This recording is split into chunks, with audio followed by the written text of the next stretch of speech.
મેં તો એવું સાંભળ્યું છે કે કેન્સરના સેલ્સને ખાંડ બહુ ભાવે, એટલે આપણે બહુ ખાંડ ખાઈએ છીએ તો શું કેન્સર થઈ શકે, કે પછી એક વખત કેન્સર થઈ જાય તો ખાંડ ખાવાને લીધે વધારે ફેલાઈ શકે? વધારે ખાંડ ખાવાથી કેન્સર નહીં વધે, ડાયાબિટીસ વધશે. અગર કોઈ પણ વ્યક્તિ કોઈ મહેનત કર્યા વગર રેગ્યુલર વજન ઉતારી રહ્યા છે તો એ વજન ઉતરવું તો સારું જ કહેવાય ને. મહેનત કર્યા વગર કશું ના મળે. અગર મહેનત કર્યા વગર વજન ઉતરે છે તો એ તો ખતરાની નિશાની છે. ઘણા લોકો સિગરેટ અને તમાકુ છોડી દે, એના પછી કઈ રીતે કેન્સર પકડાય છે? આ બધું એસઆઈપી જેવું છે. ઇન્વેસ્ટ કર્યું તો રિઝલ્ટ મળશે, રિટર્ન મળશે. એટલે સિગરેટ ગમે તેટલી પીધી હોય, બંધ કર્યા પછી પણ કેન્સર થઈ શકશે. મોઢાના કેન્સરમાં તો આપણે થિયેટરમાં જઈએ તો મુકેશની એડ પણ આવે છે, પણ શું પેટના કેન્સરો એ બહુ કોમન નથી? ઓછા લોકોને થાય છે. પેટનું કેન્સર ઘણું કોમન છે, જોવા બી મળે છે. આ તો વર્ષો જૂનું છે. આનંદ પિક્ચરમાં રાજેશ ખન્નાએ કીધેલું લિમ્ફોસાર્કોમા ઓફ ઇન્ટેસ્ટાઇન. મોઢામાં જે ચાંદા પડે છે એમાં જે ચાંદામાં દુખતું ના હોય એ જ કેન્સર વાળા હોય ને. શું બકવાસ કરો છો? ચાંદા તો ચાંદા હોય તો ચેકઅપ કરાવી લેવાનું. શું પેટના કે પેટની આજુબાજુના જે બી કેન્સર હોય છે એ છેલ્લા સ્ટેજમાં જ પકડાય? પહેલા સ્ટેજમાં અગર બેદરકારી રાખીએ તો છેલ્લા સ્ટેજ જ પકડાય ને. અગર કોઈ પણ વ્યક્તિ તમાકુ ખાઈને 2 મિનિટમાં થૂકી દે છે તો એમને તો કેન્સર નહીં થાય ને. કેન્સર પાસે કઈ ઘડિયાળ છે કે રાહ જોવે કે 5 મિનિટ થઈ ગઈ કે હવે કેન્સર કરીએ? શું બહુ તીખું ખાવાના લીધે કેન્સર થવાના ચાન્સીસ વધી જાય છે? તીખું ખાવાથી કેન્સર થાય એની પહેલા એસિડિટી થાય. એસિડિટી સતત રહે તો કેન્સર થવાની શક્યતા તો ખરી. સર, કેન્સર છે કે નહીં એ ચેક કરવા માટે બાયોપ્સી કરાવે તો શું આ બાયોપ્સીના લીધે કેન્સર ફેલાતું હોય છે? કેન્સર કઈ દૂધની થેલી છે કે કાપીને દૂધ ઢળાઈ ગયું એમ કેન્સરના સેલ્સ બાયોપ્સી કરવાથી ફેલાઈ જશે? બહુ કોલ્ડ ડ્રિંક પીવે, બહારનું ખાય કે બહુ તળેલું ખાય, એના લીધે પેટના કેન્સર થવાના ચાન્સીસ વધી જાય છે. બહારના ખાવામાં શું કચરો છે આપણને નથી ખબર. ઘરનું ખાવામાં નુકસાન શું છે પણ? શું મોઢાના કેન્સરની સર્જરી થાય એના પછી ચહેરો બદસુરત થઈ જશે, બગડી જ જશે? સાવ ખોટી વાત છે. જો અર્લી સ્ટેજમાં આવો ટાઈમસર તો ચહેરો તમારો એવો રહેશે કે કેન્સરની સર્જરી કરાઈ હશે ખબર પણ નહીં પડે. પેટનું કેન્સર થાય એટલે શું લાઈફ પૂરી? આ વાત 20 વર્ષ પહેલા સાચી હતી. હવેની સુવિધા પ્રમાણે આપણે કેન્સરને તો ટ્રીટ કરી શકીશું. કેન્સર તો આપણા પોતાના કોષના લીધે થાય છે ને, કોઈ વાયરસના લીધે તો થાય જ નહીં ને. વાયરસથી થાય છે ઓરલ કેન્સર, પણ ચિંતા કરવાની જરાય જરૂર નથી. એની વેક્સિન પણ અવેલેબલ છે.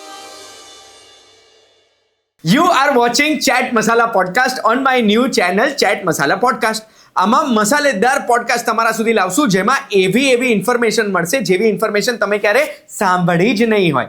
એવું કહેવાય છે ને, નોલેજ ઇઝ પાવર, અને એ જ પાવર આપણને લાઈફમાં હેલ્પ કરે છે. તો આજે 4 ફેબ્રુઆરી 2026 આજે વર્લ્ડ કેન્સર ડે છે. દર વર્ષે 4 ફેબ્રુઆરીએ વર્લ્ડ કેન્સર ડે હોય છે, અને આ વર્લ્ડ કેન્સર ડેનો એક જ હેતુ છે કે લોકો સુધી કેન્સરની માહિતી પહોંચવી જોઈએ. હવે આ કેન્સરની માહિતી પહોંચાડવાની જરૂરત કેમ છે? કારણ કે જ્યારે હું આ એપિસોડ માટે રિસર્ચ કરી રહ્યો હતો ત્યારે એક વસ્તુ મને ખબર પડી કે કેન્સરનો શબ્દ, કેન્સરનું નામ આવે ને એટલે લોકો એનાથી દૂર ભાગે, જાણે એમને ખબર હોય કે એમને કેન્સર થવાનું જ નથી. પણ એ વસ્તુ સાચી નથી. એવો ડેટા છે જે ડેટા કહે છે કે આવનારા વર્ષોમાં ભારતમાં દર 5 માંથી 1 વ્યક્તિને કદાચ કેન્સર થવાના ચાન્સીસ છે. પણ એનો મતલબ એ નથી કે આપણે ડરવાની જરૂરત છે. કેન્સરની આજુબાજુ ઇન્ફોર્મેશન ઓછી હોવાના લીધે લોકો વધારે ડરે છે. એમાં બી ટેકનોલોજીકલ એડવાન્સમેન્ટ્સના લીધે કેન્સર આજે એક ક્યોરેબલ રોગ બની ગયો છે. ઘણા બધા કેન્સર એવા છે જેને લઈને વેક્સિન પણ છે. આવા જ 2 પ્રકારના કેન્સરની વાત કરવા માટે આપણી જોડે 2 સિનિયર સર્જન જોડાયા છે. સૌથી પહેલા હું ઇન્ટ્રોડ્યુસ કરીશ ડોક્ટર ભાવિન વડોદરિયાને. Sir, thank you so much અમને સમય આપવા માટે. સરનું ટૂંકમાં ઇન્ટ્રોડક્શન આપું તો SSO હોસ્પિટલમાં સર એક કેન્સર સર્જન છે, ઓન્કોલોજીકલ સર્જન કહેવાય છે, અને સર એક સ્પેશિયલિસ્ટ છે હેડ એન્ડ નેક કેન્સરમાં. એટલે મોઢાની આજુબાજુના એરિયાના જે બધા કેન્સર હોય ને એના સ્પેશિયલિસ્ટ છે. સરનું કરિયર 9 વર્ષથી વધારે સમયનું રહ્યું છે, જેમાં સરે અત્યાર સુધી 1000થી વધુ સર્જરીઝ કરી છે, અને સર પોતે ઘણી બધી કોન્ફરન્સીસમાં કીનોટ સ્પીકર તરીકે પણ જતા હોય છે. હવે આના લીધે જ આજે સરે આપણને સમય આપ્યો છે, અને એ સમય આપવા બદલ thank you so much sir. બીજા જે સિનિયર સર્જિકલ ઓન્કોલોજીસ્ટ આપણી જોડે જોડાયા છે એ છે doctor Anuj Suketu. Sir, thank you so much અમને સમય આપવા માટે. સર પણ SSO હોસ્પિટલમાં સર્જિકલ ઓન્કોલોજીસ્ટ છે, પણ સર એક બહુ સ્પેસિફિક ફિલ્ડમાં એક્સપર્ટ છે. સર GI કેન્સર એટલે ગેસ્ટ્રો ઇન્ટેસ્ટિનલ કેન્સર, એટલે પેટ અને પેટની આજુબાજુના જેટલા બી ઓર્ગન્સ છે એમાં જે કેન્સર થાય છે એના એક્સપર્ટ છે. ગાયનેકોલોજીકલ કેન્સરના એક્સપર્ટ છે, અને સર એક સ્પેશિયલ ટ્રીટમેન્ટ આવે છે સ્ટમક કેન્સરમાં જેને કહેવાય છે હાઈપેક કે પાઈપેક, એના પણ એક એક્સપર્ટ સર્જન છે. સરનો પણ 5 થી વધુ વર્ષનો એક્સપિરિયન્સ છે. 500થી વધુ સક્સેસફુલ સર્જરીઝ ઓલરેડી કરી દીધી છે સરે, અને આવનારા સમયમાં હાઈપેક અને પાઈપેકના લીધે ઘણા બધા કેન્સરમાં સર બહુ સારી રીતે યોગદાન આપવાના છે. હવે આજે આ બંને કેન્સરની હું તમને ઇન્ફોર્મેશન આપવાનો છું, પણ એક વસ્તુ યાદ રાખજો, વારાફરતી હું તમને આના સવાલો પૂછવાનો છું. વિડીયો તમે પૂરો જોજો, કારણ કે માહિતી હશે તો એ માહિતી તમને કામમાં લાગશે, તમારા પરિવારને કામમાં લાગશે, અને કેન્સર જેટલું વહેલું પકડાય એટલું સારું. એ થીમ સાથે આજનો વિડીયો હું તમને આપીશ. હવે આ વિડીયોમાં હું બે ભાગ પાડું છું. પહેલા તો હેડ એન્ડ નેક કેન્સર્સની વાત કરવાનો છું, જે ડૉક્ટર ભાવિન સાથે વાત કરીશ. તો તમારે હેડ એન્ડ નેક કેન્સરની માહિતી જોવી હોય તો એ અત્યારે તમને દેખાશે, કે પછી ડાયરેક્ટ તમારે જીઆઈ કેન્સર ઉપર જવું છે ને યુટ્યુબમાં વિડીયો જોવો છો તો તમને નીચે ચેપ્ટર દેખાશે, ત્યાં તમે ડાયરેક્ટલી સ્કીપ ફોરવર્ડ કરી શકો છો. હવે ભાવિન સર, મારે સૌથી પહેલા એ જાણવું છે કે ઇન્ડિયામાં ઓરલ કેન્સરના કેસીસ વધી રહ્યા છે. કદાચ એ આપણને એટલે બી લાગે છે કારણ કે ઓરલ કેન્સરની માહિતી ચારે બાજુ દેખાઈ રહી છે. તો ડેટા શું કહે છે? ડેટા કહે છે કે ઇન્ડિયામાં પુરુષોમાં સૌથી કોમન કેન્સર ઓરલ કેન્સર છે. અને એનું કારણ આપણે બધાને ખબર છે કે મોસ્ટ ઓફ કેસીસમાં એ તમાકુના લીધે જાય છે. અને આપણા ગુજરાતની વાત કરું તો આખા વર્લ્ડમાં પર કેપિટા સૌથી વધારે ઓરલ કેન્સરના કેસીસ ગુજરાતમાં છે. તો સર, આ ઓરલ કેન્સરના જે કેસીસ આટલા વધી રહ્યા છે, એમાં બી સ્પેસિફિકલી ગુજરાતમાં આટલા બધા કેસીસ આવી રહ્યા છે, તો સર એમાં મારે એક વસ્તુ જાણવી છે કે એના કારણો શું છે? કારણોમાં સૌથી પહેલાં વાત કરીએ તો તમાકુનું સેવન કોઈ પણ રીતે, કે સ્મોકલેસ ટોબેકો જેવા કે માવા, ગુટખા, પાન મસાલા, એ બધું, કે પછી સિગરેટ કે બીડી સ્મોકિંગ. બીજું કારણ છે કે ડેન્ટલ ઇરિટેશન. આને સૌથી વધારે આપણે ઇગ્નોર કરીએ છીએ કે કોઈ દાંત તમારો અણીદાર છે, એ તમારી ગાલની ત્વચા કે ટંગને ઘસાતો હોય તો ત્યાં પણ કેન્સર થઈ શકે. Anything which irritates cause cancer. તમારું જે ડેન્ચર ચોકઠું બનાવ્યું હોય એ ઇમ્પ્રોપરલી ફિટ થતું હોય તો એ પણ એ જગ્યાએ કેન્સર કરી શકે છે. અને રિસેન્ટલી હમણાં છેલ્લા વર્ષોમાં એવું જાણવા મળ્યું છે કે ઓરલ કેન્સર HPV વાયરસથી પણ થઈ શકે છે. અને ચોથું કોઝ એવું છે કે બેડ ઓરલ હાઇજીન, એના લીધે પણ કેન્સર થઈ શકે છે. એટલે એક મિનિટ, તમે એવું કીધું કે બહુ મારે દાંતમાં કપાઈ જતો હોય, તો મારે જીભ ઉપર બહુ બચકા ભરી જતા હોય, કે પછી મારે દાંતમાં ગાલ ચવાઈ જતો હોય બહુ જ બધી વાર, તો એનાથી બી કેન્સર થઈ શકે? હા, એ વસ્તુને ઇગ્નોર ના કરશો, ડેન્ટલ પ્રોબ્લેમને ઇગ્નોર ના કરશો. દાંત અણીદાર હોય, દાંતમાં કંઈ પણ પ્રોબ્લેમ હોય, જલ્દીમાં જલ્દી ડેન્ટિસ્ટનો સંપર્ક કરો. વાવ! તો સર, ઓરલ કેન્સરના લક્ષણો વિશે તો વાત કરીએ છીએ, પણ એ લક્ષણોની પહેલાં મારે એ જાણવું છે કે લક્ષણ આયા પહેલાં પણ આપણે હેડ એન્ડ નેકના કેન્સર, ઓરલ કેન્સર, એવા કોઈ બી કેન્સર છે એને વહેલા પકડી શકીએ? સ્ક્રીનિંગ, જે તમાકુ વધારે ખાતા હોય, બીડી પીતા હોય વર્ષોથી, એમને સ્ક્રીનિંગ કરવાનું. તો સ્ક્રીનિંગ ડૉક્ટર તપાસ કરે અને આવી રીતે જોવે. પણ આ બધા પ્રી મેલિગ્નન્ટ લિઝન્સ કહેવાય, લક્ષણો નહીં. જેવા કે મોઢામાં વ્હાઇટ ચાંદુ થાય, લાલ ચાંદુ થાય, that is a leukoplakia, erythroplakia, that is not cancer. એ આગળ જતાં કેન્સર થઈ શકે. તો આવા દર્દીએ રેગ્યુલર ચેકઅપ કરાવવું પડે. એવા કોઈ દર્દીઓ છે કે જે રિસ્કી કેટેગરીમાં આવે, કે આવા દર્દી હોય એ લોકોએ ધ્યાન રાખવું જ જોઈએ, કે જે તમાકુ, બીડી, જે તમાકુ, સિગરેટ તમે પીતા હોય તો તમે રિસ્કી તો થઈ જ ગયા છો, પણ એના સિવાય બીજા કોઈ એવા છે જે લોકો રિસ્કમાં આવે, કે જેમના જેનેટિક કે આમ એવું કોઈ કારણ હોય? એવું કોઈ જેનેટિક કારણ નથી આમ તો. પણ આજ જો બધા જ જે માણસ તમાકુ ખાતા એમને કેન્સર નથી થતું, પણ બોડી બધાને સિગ્નલ આપે, ગોડ, કે ભાઈ જેવું કે વ્હાઇટ ચાંદુ પડ્યું, લ્યુકોપ્લાકિયા થયું, એરિથ્રોપ્લાકિયા થયું, એનું મોઢું ખુલતું ઓછું થયું, એ બધા ઓરલ સબમ્યુકસ ફાઇબ્રોસિસના ચેન્જીસ છે. આ જેને થાય ને એને તો રેગ્યુલર ચેકઅપ કરાવવું જ પડે. સમજી ગયો. હવે મારે લક્ષણો જાણવા છે કે એકચ્યુઅલ લક્ષણો શું શું છે, જે લક્ષણો હોય તો કદાચ એ કેન્સર હોઈ શકે. એટલે આવા લક્ષણ જો કોઈને બી દેખાય છે તો એ તરત ચેક કરાવવા જોઈએ. મોઢામાં ના રૂઝાતું ચાંદુ 3 અઠવાડિયા સુધી, 3 અઠવાડિયા ઇઝ ધ ટાઈમ. મોઢું ખુલવું રિસેન્ટલી ઓછું થવું, જે જગ્યાએ ચાંદુ પડ્યું છે ત્યાંથી લોહી નીકળવું, તથા એ જગ્યાના દાંત હલવા, તથા ગળામાં કોઈ ગાંઠ થવી, કે પછી કાનમાં કે માથામાં દુખાવો થતો, ખાવા પીવામાં તકલીફ પડવી, આ બધા ઓરલ કેન્સરના લક્ષણો હોઈ શકે છે. એવું થાય તો તરત જ ડૉક્ટરનો સંપર્ક કરવો જોઈએ. હવે અગર કોઈ લક્ષણો છે અને માની લો આપણા દેશમાં આ વસ્તુ મેં નોટિસ કરી છે કે સિરિયસલી નથી લેતા, અરે મટી જશે, હળદર લગાડી દો મટી જશે, કે આ જેલ લગાડી દો, આ ક્રીમ લગાડી દો, અને પછી એ સિમ્ટમ્સને ઇગ્નોર કરે છે અગર કોઈ, તો પછી શું થઈ શકે? જેટલું તમે સિમ્ટમ્સને ઇગ્નોર કરશો એટલું તમારું ઓરલ કેન્સર મોડા નિદાન થશે. મોડા નિદાન થવું એટલે સ્ટેજ 1ની જગ્યાએ બીજું, ત્રીજું કે ચોથો સ્ટેજ. જેટલું સ્ટેજ વધારે એટલી સર્જરી મોટી, કેન્સર પાછું આવવાની શક્યતા વધારે અને ચહેરો બગડવાની શક્યતા વધારે. સો ક્યારેય લક્ષણો ઇગ્નોર ના કરશો. અને મેં એવું સાંભળ્યું છે કે ઓરલ કેન્સરમાં એવું છે કે ખેલ અઠવાડિયાઓનો છે, આમ દિવસોનો છે, કે 2-4 દિવસ કે એકાદ અઠવાડિયું બી અગર કોઈ વ્યક્તિ મોડું આવે છે તો એમાં સ્ટેજ આખું બદલાઈ જાય. એ વાત સાચી છે? સાચી છે, પણ દરેક દર્દીનો લાગુ નથી પડતી. આ ટ્યુમર બાયોલોજી પર નિર્ભર હોય છે. એક દર્દીનું કેન્સરને બીજાને કમ્પેર ના કહેવાય, પણ હા, હું એટલું કહીશ કે ઓરલ કેન્સર રેપિડલી ગ્રોથ કરે છે, એટલે ફટાફટ ચેક કરાવવું પડે. ચેક કરાવવું પડે. ભાઈ કોઈ લક્ષણો હોય તો ફટાફટ ચેક કરાવવા જોઈએ, કારણ કે એટલે કદાચ ઓરલ કેન્સરમાં વધારે અવેરનેસની જરૂરત છે. જરૂર છે. સમજી ગયો. હવે માની લો કોઈ લક્ષણ લઈને તમારી પાસે આવે છે, તો એ તમે ડાયગ્નોઝ કેવી રીતે કરશો? પકડશો કઈ રીતે કે આ કેન્સર જ છે? સૌથી પહેલાં મારી સામે આવું કોઈ દર્દી આવે તો હું એનું ઓરલ એન્ડોસ્કોપિક એક્ઝામિનેશન કરું કે એનું અલ્સર છે, કેવું છે, ગ્રોથ કેવો છે, આખી મોઢાની કેવિટી હું જોતો હોઉં છું. પછી એની 70 ડિગ્રી એન્ડોસ્કોપી એટલે અંદરનો પણ ભાગ જોતો હોઉં છું, કારણ કે તમાકુનું એક્સપોઝર આખા મોઢા અને ગળામાં થતું હોય છે. પછી ગળાની તપાસ હું ક્લિનિકલ એક્ઝામિનેશન કરું. પછી જો મને સસ્પિશિયસ લાગે તો એને બાયોપ્સીની સલાહ આપું, અને બાયોપ્સી પછી ઇમેજિંગ જેવા કે સીટી સ્કેન, MRI કે પેટ સ્કેન આવી રીતે કરતા હોય છે. સર, તમે આ બાયોપ્સીની વાત કરીને, તો આ બાયોપ્સીને લઈને મને બી આમ એવું ઘણીવાર થાય કે બાયોપ્સીમાં તો આપણે, તમે પેલું દૂધની થેલીવાળો એક્ઝામ્પલ આપ્યો, આઉટસ્ટેન્ડિંગ એક્ઝામ્પલ, કે ઢોરાઈ નથી જતું. પણ તો બી મારે સમજવું છે કે કેમ એવું લાગે છે કે બાયોપ્સી માટે અગર એક ટ્યુમરનો પાર્ટ કટ કરે છે તો બધાને એવું લાગે કે ફેલાઈ જશે? ના, એવું નથી કોઈ. કેન્સર જે હોય છે, જ્યારે પણ કેન્સર થાય તો એ માઇક્રોસ્કોપિક સેલ્સના બેરિયરથી હોય છે, અને ધીરે ધીરે એવી રીતે સ્પ્રેડ થતું હોય. એક જગ્યાએ તમે એનું મેમ્બ્રેન બાયોપ્સી વડે તોડ્યું તો બીજી જગ્યાએ ફેલાશે, એવું જરાય પોસિબલ નથી એકચ્યુઅલીમાં. અને બાયોપ્સી એક ઇમ્પોર્ટન્ટ ઇન્વેસ્ટિગેશન છે, એક દસ્તાવેજી પુરાવો કેન્સરનો, કારણ કે આપણા માટે પેથોલોજીકલ ડાયગ્નોસિસ બહુ ઇમ્પોર્ટન્ટ છે. જો પેથોલોજીકલ ડાયગ્નોસિસમાં જ કેન્સર ના હોય તો આપણે ટ્રીટમેન્ટ શરૂ જ નથી કરતા, અને એનાથી કેન્સર ફેલાય એવી માન્યતા ખૂબ જ ખોટી છે. એવું છે. સમજી ગયો.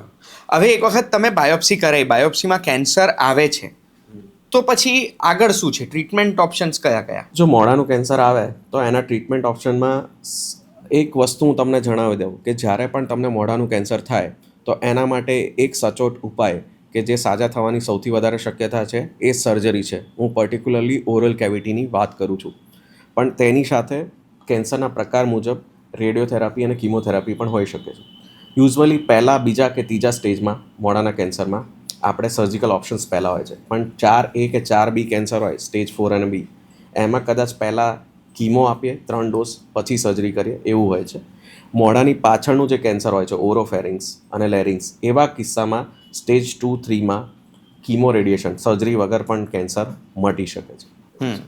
હવે સરે જે આ ટ્રીટમેન્ટ કીધી ને, આ બધા ટ્રીટમેન્ટ છે. દરેક ટ્રીટમેન્ટ વિશે જો તમારે ઇન્ફોર્મેશન જાણવી હોય તો કમેન્ટમાં મને જણાવજો. દરેક ટ્રીટમેન્ટ ઉપર એક આખો વિડીયો બની શકે, અને એ વિડીયો અગર તમારે જોઈતો હશે તો પછી એ વિડીયો બનાવી દઈશું, જેનાથી ઇન્ફોર્મેશન હજુ આગળ વધે. પણ સર, એ ટ્રીટમેન્ટમાં ડિટેલમાં તો આપણે બીજો એક વિડીયો બનાવશું, પણ મારે આ બહુ ઇમ્પોર્ટન્ટ વસ્તુ જાણવી છે. તમે એવું કીધું હતું કે ફેસ નોર્મલ દેખાઈ શકે, કે આપણે જ્યારે બી બહાર સમાજમાં જતા હોઈએ ત્યારે ઘણા બધા લોકો એવા મળતા હોય જેમનું ફેસ નોર્મલ નથી, અને આપણને ખબર પડી જાય કે મોઢાના કેન્સરની એમને કંઈક ને કંઈક સર્જરી થઈ હશે કે કેન્સર કાઢવા માટેની.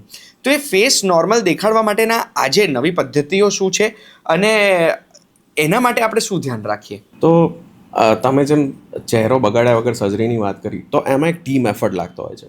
ટીમ એફર્ટની વાત કરું તો સૌથી પહેલાં મારો રોલ આવતો હોય છે કેન્સર સર્જરીમાં. તો હું પ્રાઉડલી કહી શકું કે મારી એસએસઓ કેન્સર કેરની ટીમમાં મારી સાથે મારી ટીમમાં પણ ડૉક્ટર છે અને પ્લાસ્ટિક સર્જનની પણ ટીમ છે. તો અમે બંને સાથે ડિસિઝન્સ લેતા હોય છે કે પહેલાં પેશન્ટ જોઈએ અને એની એ રીતે સર્જરી કરીએ કે ચહેરો નોર્મલ રહે.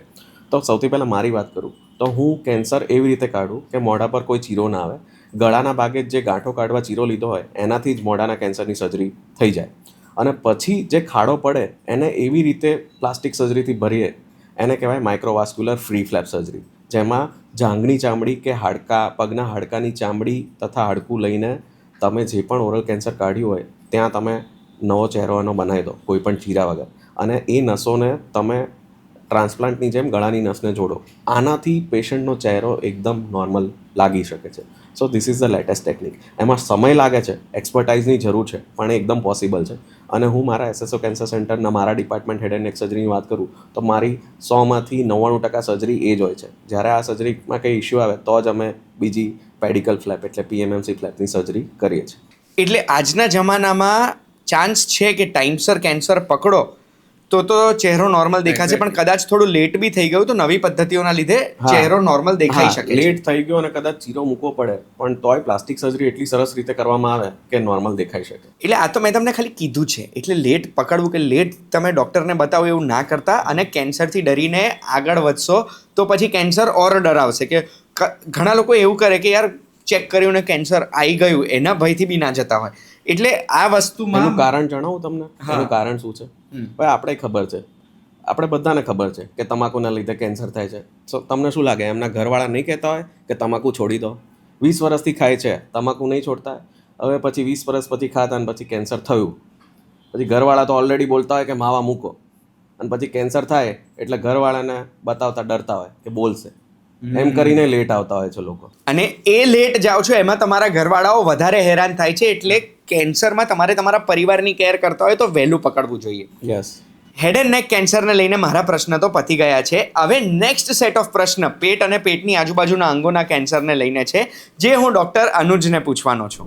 હવે સર, પહેલાં તો મારે સમજવું છે કે આ ગેસ્ટ્રોઇન્ટેસ્ટિનલ કેન્સર કઈ કઈ પ્રકારના હોય છે? ગેસ્ટ્રોઇન્ટેસ્ટિનલ એટલે ઇસોફેગસ, જે અન્નનળી છે, ત્યારથી લઈ અને રેક્ટમ સુધીના બધા જ ઇન્ટેસ્ટાઇન્સ, જેમ કે stomach, small intestine, large intestine. એ સિવાય લીવર, પેન્ક્રિયાસ અને ગોલ બ્લેડર, આ બધા ગેસ્ટ્રોઇન્ટેસ્ટિનલ સ્ટ્રક્ચર્સ છે જેના કેન્સર હોય. આ કેન્સર બીજા બધા કેન્સર કરતાં સિરિયસ ગણવામાં આવે ને?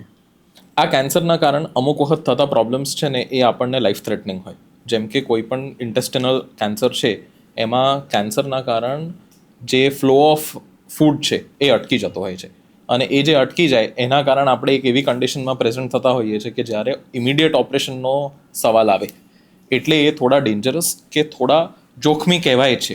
સમજી ગયો. તો સર, મારે એ જાણવું છે કે આ જીઆઈ કેન્સર જે તમે કીધા છે, પેટની આજુબાજુના અંગોના કેન્સર, એના મુખ્ય કારણો શું હોય છે, અને આમ કોને વધારે ચિંતાની જરૂર? મુખ્ય કારણ એવા હોય છે કે આપણા રૂટીન લાઈફ જે આપણી છે, એમાં હવે સિડેન્ટરી લાઈફસ્ટાઈલના કારણ ઓબેસિટી વધે છે. એના કારણ સ્મોકિંગ, સ્ટ્રેસ, એલ્કોહોલ, ભલે આપણે ગુજરાતમાં રહીએ છીએ પણ એલ્કોહોલ છે, એટલે એ બધા કારણસર બધું ભેગું થઈ અને એ ઇન્ટેસ્ટિનલ કેન્સર્સ તરફ વધારે આપણને પુશ કરે છે. એમાં સ્ટમક કેન્સર પણ આવી ગયું, જીઆઈ કેન્સર્સ બધા આવી ગયા. તો પછી આ જે કેન્સર છે, આ કેન્સરમાં એ વસ્તુ સાચી છે કે લક્ષણો બહુ છેલ્લા સ્ટેજમાં દેખાય છે? લક્ષણો ઘણી વખત આપણને વહેલા ખબર પડતા હોય છે, પણ આપણે એને જનરલ આપણને સારું નથી લાગતું, પિત્ત થાય છે, મજા નથી આવતી, એવું કરીને ઇગ્નોર કરતા હોઈએ છીએ. કારણ કે આ લક્ષણ બહુ સ્પેસિફિક હંમેશા નથી હોતા. અમુક સ્પેસિફિક લક્ષણ કેવા હોય કે જેમ કે વજન ઉતરવું, વજન મોર દેન 10 કિલોઝ વજન, અગર 10% બોડી વજન ઉતરવું in a span of 2 months or 1 month, which is જેમાં આપણે કોઈ કોશિશ નથી કરી, આપણે કોઈ કોન્શિયસ એફર્ટ નથી નાખી વજન ઉતારવા માટે, તો એ બહુ ખરાબ સિગ્નલ છે. એનો મતલબ એમ કે કોઈ પણ આવા જીઆઈ રિલેટેડ કેન્સર છે જેની આપણે શોધ કરવી જોઈએ. એ સિવાય ઘણી જનરલાઇઝ્ડ વીકનેસ જે આપણે કહીએ, જે લોહીના ટકા ઓછા થવાથી થાય, સંડાસમાં લોહી પડવું કે મોઢાથી લોહીની ઉલટી થવી, એ બહુ ડેન્જરસ સિગ્નલ છે. એ સિગ્નલ મળે તો ચોક્કસથી પહેલાં એક વખત ડૉક્ટરને મળવું જોઈએ, કારણ કે એ કોઈક જીઆઈના કેન્સરની લક્ષણમાં આવી શકે. સમજી ગયો. તો સર, એવા કોઈ પોપ્યુલેશન છે જે પોપ્યુલેશન હાઈ રિસ્ક કહેવાય કે એમને જીઆઈ કેન્સરના ચાન્સીસ વધારે છે? સો અગર આપણે લાર્જ ઇન્ટેસ્ટાઇન, કોલોન, રેક્ટમ એવા કેન્સરની વાત કરીએ તો નોન વેજીટેરિયન અને મસાલેદાર ડાયટ જે કહીએ, એમાં એ બહુ કોમન છે. એ એટલે કોમન છે કારણ કે એના કારણ ઇરિટેશન, જેમ સરે કીધું, ઇરિટેશનના કારણ કેન્સર થાય. ઇરિટેશનના કારણ બોડીની ડિફેન્સ મિકેનિઝમ એવી હોય કે અહીંયા સેલ્સ બનાવો, એ સેલ્સ આડા તેડા બને અને કેન્સર જેવા બની જાય. એટલે એ કેન્સરનું હિટ છે. એને આપણે હિટ હાઇપોથેસિસ કહીએ અમારી મેડિકલ ટર્મ્સમાં, કે તમે એક વસ્તુ ઇરિટેટ કરવા માટે મૂકી જે મસાલેદાર ખાવાનું આપણે ટેવાયેલા નથી. કેમ કહે છે કે સાત્વિક ભોજનથી આપણને લાઈફ હેલ્ધી રહે? ઇઝ બિકોઝ કે આપણે ઇરિટેટિંગ ફૂડ નથી ખાતા, શરીરના વૃદ્ધ આહાર નથી લેતા, એટલે એનાથી ફરક પડે. જેનેટિક બહુ બધું હોય. કોલોન કેન્સર્સ બહુ જ કોમનલી જેનેટિક હોઈ શકે છે. એમાં અગર ઘરના કોઈ પણ વ્યક્તિને કોલોન કેન્સર કે રેક્ટલ કેન્સર થયું છે કે સ્ટમક કેન્સર થયું છે, અને એમની પહેલું ડાયગ્નોસિસની ઉંમર 50 વર્ષ કે 50 વર્ષથી નાની હોય, તો એમના ઘરના સદસ્યોમાં આ કેન્સર થવાની શક્યતા ખરી. એના માટે ઘણા ટેસ્ટ થાય છે, એ જેનેટિક ટેસ્ટ થાય છે. જે પેશન્ટ ટ્રીટ થઈ ગયું છે કેન્સરથી, એમના જે બાયોપ્સી સેમ્પલ્સ હોય એમાંથી આપણે જેનેટિક ટેસ્ટ કરી શકીએ છીએ. એ પ્રમાણે આપણે આગળનું જેનેટિક ઇન્ફ્લુઅન્સ કેન્સરમાં જોઈ શકીએ છીએ. તો સર મારે સ્ક્રીનિંગ વિશે જાણવું છે કે તો પછી તમે જે હાઈ રિસ્ક લોકો કીધા છે એ લોકો કઈ રીતે સ્ક્રીન કરી શકે કે આની કોઈ સ્પેસિફિક એજ છે કે આ ઉંમરથી તમે આવા ટેસ્ટ રેગ્યુલરલી કરાવો ને કયા વર્ષે કેટલા વર્ષે કરાવવાના? જે ફેમિલી મેમ્બર્સ હોય છે એમાં તો આપણે સ્ક્રીનિંગ ટેસ્ટ એડવાઇસ કરીએ જ છે. એમાં દર વર્ષે 2 વર્ષે કોલોનોસ્કોપિક એક્ઝામિનેશન અને એક બ્લડ ટેસ્ટ જેવું એક ફિકલ ટેસ્ટ થાય. એ ફિકલની અંદર જે ફીસીસ હોય, સ્ટૂલ ટેસ્ટ જે કહીએ, એની અંદર બ્લડ સેલ્સ છે કે નહીં એવો ટેસ્ટ થાય. એને એ ફિકલ ઓકલ્ટ બ્લડ ટેસ્ટ FOBT કહીએ. એવા ટેસ્ટ કરવાથી કોલોન કેન્સરને આપણે વહેલું પકડી શકીએ છીએ. એનો મતલબ એ કે વિઝિબલ બ્લીડિંગ નથી થતું પેશન્ટને, પણ એમના સ્ટૂલમાં થોડુંક બ્લડ નીકળી રહ્યું છે. એ બહુ જ અર્લી સ્ટેજ ઓફ કેન્સરને પકડવા માટે છે. એ ઘણા બધા ટેસ્ટ એડવાઇસ કરતા હોઈએ છીએ, પણ આપણા રૂટીન એક્ઝામિનેશનમાં આ એટલું હજુ પોપ્યુલર નથી. તો બહારના દેશોમાં એક વસ્તુ મેં નોટિસ કરી છે, એન્ડોસ્કોપી, કોલોનોસ્કોપી એ બધું રેગ્યુલરલી કરાવતા હોય છે એક ઉંમર પછી. એ આપણા દેશમાં આપણે કરવાની જરૂરત છે ખરી? જરૂરત બિલકુલ છે. જરૂરત તો ઘણી બધી વસ્તુઓ કરવાની છે, પણ એ પોપ્યુલેશન એટ રિસ્ક જે આપણે જોઈએ એમાં આપણે ત્યાં તમાકુ ખાવાના કારણ જે કેન્સર્સ થાય છે એ વધારે કોમન છે. જ્યારે અત્યારના આપણે મોટી હર્ડલ સાથે લડી રહ્યા છે, તો આ હર્ડલ હજુ પાછળ છે. એક વખત એ હર્ડલ લડ્યા પછી આપણે આના માટે નેશનલાઇઝ્ડ સ્ક્રીનિંગ ટેસ્ટ જે કહીએ એ ચાલુ થાય. તો સર હવે કેવા લક્ષણ આવે ત્યારે તરત જ તમને બતાવવા આવવું પડે કે કોઈ બી ડૉક્ટરને બતાવવા જવું પડે કોઈ બી દર્દીએ? અગર આપણે GI કે ગાયનેક કેન્સર્સની વાત કરીએ તો વજન ઉતરવું એ બહુ મોટો લક્ષણ છે. સતત વીકનેસ રહેવી જે બ્લડના ટકા ઓછા થવાના કારણ હોય, જેમાં કોઈ બ્લીડિંગ થતું હોય પણ આપણને ખ્યાલ ના આવતો હોય, એ એક કન્ડિશન છે. કોઈ પણ માસ એટલે કોઈ લમ્પ જેવું આપણને બોડીમાં પાલ્પેટ થતું હોય કે ખ્યાલ આવતો હોય, પેટનું વધવું અને એના કારણ વજન વધતું હશે કદાચ, પણ આપણને ખ્યાલ ના આવતો હોય, જે અસાઇટિસ કે પાણી ભરાવું એવા કોઈ લક્ષણ હોય તો એ કેન્સરના નિશાની હોઈ શકે છે. એટલે એમાં તરત જ ડૉક્ટરને મળવું જોઈએ. તો એક વખત ડૉક્ટરને મળે છે તો એ ડાયગ્નોઝ કઈ રીતે થાય છે? અમે ફિઝિકલ એક્ઝામિનેશન કરીએ પેશન્ટનું, એ સિવાય અમુક ટેસ્ટ કરાવીએ, જેમ કે CT સ્કેન છે, MRI સ્કેન છે. એ બધા સ્કેન્સના આધારે આપણને એટલો આઈડિયા આવે કે કઈ વસ્તુ ખરાબ છે.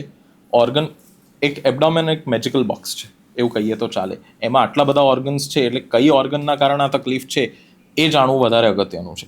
એ જાણવા માટે આપણે કોઈકને કોઈક ટેસ્ટ તો કરાવવો જ પડે, જે રેડિયોલોજિકલ સ્કેન કે એના ફોર્મમાં હોય. અને એક હાથની તપાસ જે કહીએ આપણે, કે અમે પાલ્પેટ કરીએ, પેશન્ટ આવે જોઈએ, એના આધારે અમને ખ્યાલ આવે કે કયું કેન્સર બાજુ જઈ રહ્યું છે. પહેલું તો એ કે કેન્સર છે કે નહીં, પછી એ કે કેન્સર છે તો કઈ બાજુનું કેન્સર છે. અમુક બ્લડ ટેસ્ટ હોય છે જે આપણને એક અંદાજ આપે કે ગેસ્ટ્રોઇન્ટેસ્ટિનલ કેન્સર્સ હોય તો એમાં CEA CA19-9 કરીને 2 ટેસ્ટ હોય. એ 2 ટેસ્ટ કરવાથી આપણને ખ્યાલ આવે. એટલે બ્લડ ટેસ્ટથી ખબર પડી જાય કે આ તો એ બ્લડ ટેસ્ટ તો બધાએ રેગ્યુલરલી ના કરાવવું જોઈએ જે હાઈ રિસ્ક છે? એટલે કેવું છે કે આ બ્લડ ટેસ્ટ રેગ્યુલરલી કરાવવાથી આપણને ફાયદો એ ના થાય જ્યાં સુધી આપણને કોઈ સિમ્ટમ્સ ના દેખાતા. એવું એટલો ઇઝી ટેસ્ટ નથી કે આપણે દરેક માણસને પ્રિસ્ક્રાઇબ કરતા ફરીએ. ઓકે. તો એક વખત કેન્સર ડાયગ્નોઝ થઈ ગયું છે, તમે જે ટેસ્ટ કર્યા છે એના પછી ટ્રીટમેન્ટ ઓપ્શન્સ કયા કયા છે એ તમે મને કહી શકશો? ટ્રીટમેન્ટ ઓપ્શન્સમાં એવું છે કે અગર આપણે ફર્સ્ટ સ્ટેજમાં કે સેકન્ડ સ્ટેજમાં કેન્સર આવતું હોય તો મોસ્ટલી એ બધા કેન્સર સર્જરીથી ટ્રીટ થઈ શકતા હોય છે. આજકાલ જેમ cosmetic appearance is very important, તો એમાં લેપ્રોસ્કોપિકલી કે રોબોટિક સર્જરી પોસિબલ છે, એ આપણે કરી શકીએ છીએ. અને અગર એ સ્ટેજ થોડુંક આગળનું છે, મે બી 3rd stage or 4th stage for that matter, તો એમાં આપણે કીમોથેરાપી કે રેડિયેશન પહેલાં આપી એને થોડું ડાઉનસાઇઝ કરી અને પછી આગળ જતા હોઈએ છીએ. એટલે આમાં બંને કીમોથેરાપી અને સર્જરી બંનેનો રોલ આવે. તો સર પેલી જે હાઈપેક પાઇપેક સર્જરીઝ કહેવાય છે એના વિશે મારે થોડું જાણવું. તો આ નવી પદ્ધતિઓ છે તો એ કઈ રીતે કામ કરે? હાઈપેક અને પાઇપેક આ બે નવી પોસિબિલિટી ઓફ ટ્રીટમેન્ટ છે, જેમાંથી હાઈપેક એટલે હાઇપરથર્મિક ઇન્ટ્રાપેરિટોનિયલ કીમોથેરાપી. એ ક્યારે અપાય? જ્યારે કોઈ પેશન્ટ ઓવેરિયન કે કોલોરેક્ટલ કેન્સર, ઓવેરિયન એટલે ઓવરીઝનું કેન્સર હોય, અને જે પેરિટોનિયમ પર, એટલે પેરિટોનિયમ એટલે એક થેલી છે જેની અંદર એબડોમિનલ ઓર્ગન્સ છે, એ થેલીમાં અગર સ્પ્રેડ થઈ ગયું હોય તો એમાં આપણે એવી એક સર્જરી કરીએ જેમાં જ્યાં રોગ છે એ બધો રોગ કાઢી નાખીએ. એ સર્જરી સક્સેસફુલી થાય ત્યારે ઓન ટેબલ એવો ડિસિઝન લેવાય કે એમને કીમોથેરાપી આપીએ. અને એ કીમોથેરાપી લોકલ કીમોથેરાપી છે. લોકલ કીમોથેરાપીનો મતલબ એ કે આપણે જે નસમાં આપતી કીમોથેરાપી હોય એની જે અમુક સાઇડ ઇફેક્ટ્સ હોય એના કારણે એને એક લિમિટેડ ડોઝમાં આપી શકીએ. પણ જ્યારે આને લોકલી આપીએ, પેટની અંદર સ્પ્રેડ કરીને, ત્યારે એ વેનની અંદર એબ્ઝોર્બ નથી થવાની, એ લોકલી એક્ટ કરવાની છે. એટલે એનો ડોઝ આપણે ઘણો હાઈ સુધી લઈ જઈ શકીએ. એનાથી કેન્સરના જે નાના નાના માઇક્રોસ્કોપિક સેલ્સ હોય એને મારી શકીએ, અને એ મારી શકીએ તો એનાથી આપણે એ બેનિફિટ પેશન્ટને ઘણા લાંબા સમય સુધી આપી શકીએ. તો સર, આ કેન્સર, જ્યારે સ્ટમકના કોઈ બી કેન્સર થાય છે ને આ બધા ડાયગ્નોસિસ થાય, ટ્રીટમેન્ટ થાય ને આટલી બધી અલગ અલગ પદ્ધતિઓથી આપણે કરીએ છીએ, તો એમાંથી પેશન્ટના બચવાના ચાન્સીસ શું છેલ્લા થોડા વર્ષોમાં વધી ગયા છે કે પછી આ હજુ બી એક સિરિયસ કેન્સર કહેવાય? ના, પેશન્ટના બચવાના ચાન્સીસ ઘણા વધી ગયા છે. ટાઈમલી ટ્રીટમેન્ટ થઈ જાય, અને જ્યારે આપણે પૂરતી ટ્રીટમેન્ટ કે જે એક્ઝેક્ટ ટ્રીટમેન્ટ પ્લાન્ડ છે એ પૂરી પાડી શકીએ. ઘણી વખત એવું થતું હોય કે આ કેન્સર્સમાં પેશન્ટ્સ થોડીક હિંમત હારી જતા હોય છે. હિંમત હારવાના કારણ ઘણી વખત એ ડૉક્ટર સુધી જ નથી પહોંચતા. ત્યાં આપણે પહેલી હાર એક્સેપ્ટ કરી લઈએ છીએ. એના કરતાં એક વખત એક કોશિશ જે કરીએ, એ કોશિશ કર્યા બાદ આપણને આઉટકમ મળતું હોય તો શું ખોટું. એટલે આપણે એક વસ્તુ ધ્યાન રાખવાની છે કે જે સરે લક્ષણો કીધા એ લક્ષણો આવે એટલે તરત જ આપણે કોઈ પણ તમારા નજીકના ડૉક્ટર છે એમને બતાવવા પહોંચી જવું પડે. હવે એક પ્રશ્ન હું ભાવિન સર, અનુજ સર બંનેને પૂછવા માંગુ છું કે માની લો હું અગર પ્રકટ થયો તમારી સામે શક્તિઓ લઈને, અને અગર હું તમને બંનેને પૂછું છું કે એક કેન્સર તો તમને આવશે જ, તો તમે કયું કેન્સર માંગશો? Thyroid cancer. કેમ? થાઇરોઇડ કેન્સરના સર્વાઈવલ રેટ બહુ સારા છે. એના માટે એડવાન્સ ટ્રીટમેન્ટ પદ્ધતિઓ અવેલેબલ છે, અને પેશન્ટને ક્વોલિટી ઓફ લાઈફ પણ બેટર રહે છે. તો થાઇરોઇડ કેન્સર એક હાઈ સર્વાઈવલ રેટવાળું કેન્સર છે, જેને ભલે કેન્સર થાય પણ દર્દી નોર્મલ ટ્રીટમેન્ટ પૂરી કરી અને લાંબુ આરામથી જીવી શકે છે. સમજી ગયો. અને અનુજ સર, તમે? પ્રોસ્ટેટનું કેન્સર. પ્રોસ્ટેટ કેન્સર કેમ? એક હોર્મોન ડ્રિવન કેન્સર છે. દરેક પુરુષમાં પ્રોસ્ટેટ કેન્સર થવાની શક્યતા ઘણી હોય છે, પણ એ એક એજ પછી આવે છે.